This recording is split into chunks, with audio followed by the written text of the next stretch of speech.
Hi, my name is Alex and I am lead UX UI designer and the founder of Axis company. As a designer, have you ever wondered, what should I do before creating UI? What design thinking should I apply to structure all incoming data and generate really working ideas for my product design?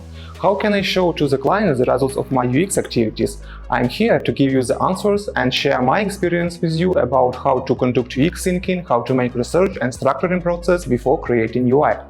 Based on the real project, we will touch research and analysis activities that will help us to correctly understand the project problems, goals, and generate valuable product ideas for design. After that, we will switch to a structuring step where we'll apply different UX approaches to define the project structure correctly, understand the groups of main users, and conduct the correct user path based on previously defined data. Then, we will touch different fidelity of wireframes, define best practice of how to apply them, and review examples based on the real project.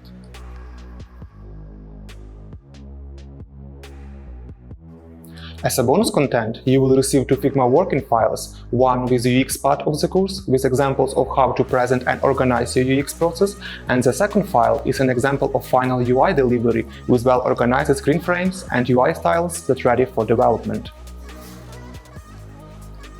At the end of this course, you will understand the UX mindset and the specific steps one by one, what you should do and what UX approaches to apply before starting UI design. So waiting for you there. Sign up now and let's get started.